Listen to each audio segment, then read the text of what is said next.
আসসালামু আলাইকুম এভরিওয়ান, আশা করি সবাই অনেক অনেক ভালো আছেন। এরকম লোভনীয় ও জিভে জল আনার মতো নরম তুলতুলে রেস্টুরেন্টের স্বাদে গার্লিক বাটার নান তৈরি করে ফেলুন বাসায় খুব সহজে। দেখুন কতটা নরম এবং কতটা তুলতুলে, ভিতরটা একদম ফ্লাফি, দেখেই জিভে জল এসে যাচ্ছে। আমার তো এখনই খেতে ইচ্ছে করছে। চলুন রেসিপিটা দেখে আসি। আমি এই কাপে 3 কাপ আটা নিয়েছিলাম।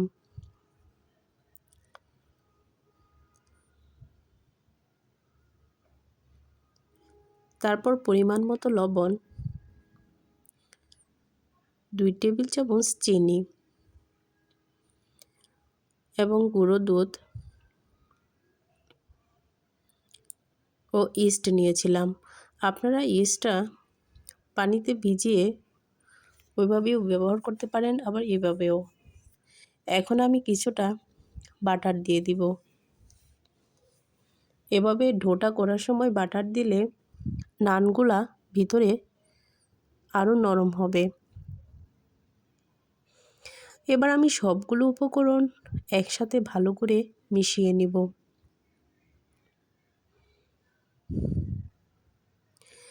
এই রেসিপি ফলো করে বাসায় বানিয়ে দেখেন, রেস্টুরেন্ট থেকে কোনো অংশে কম হবে না। এ পর্যায়ে আমি কুসুম গরম দুধ দিয়ে ধীরে ধীরে ডোটা করে নেব।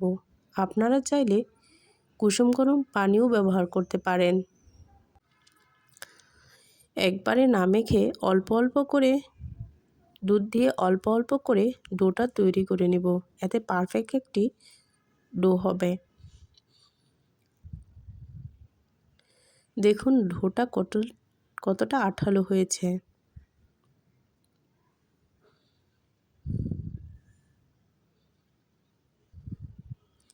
এ পর্যায়ে আমি বাটির চারদিকে তেল দিয়ে দিব,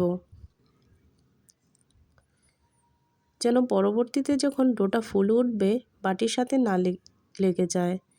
এবার আমি এটা কিছুক্ষণ রেখে দেব।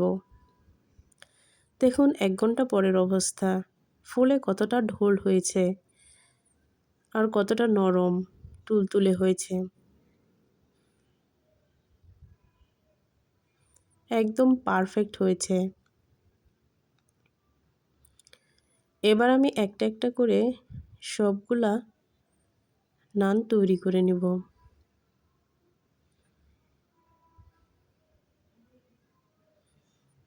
এখন আমি ডোটা নান রুটির শেপ নিয়ে নিচ্ছি।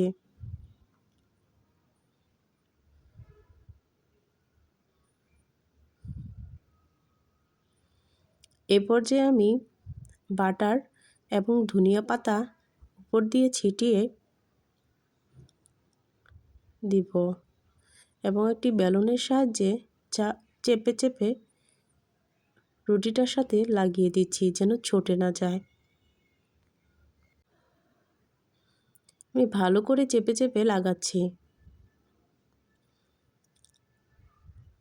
এইভাবে আমি প্রত্যেকটা নানগুলো করে নেব। দেখুন ধীরে ধীরে কতটা ফুলছে।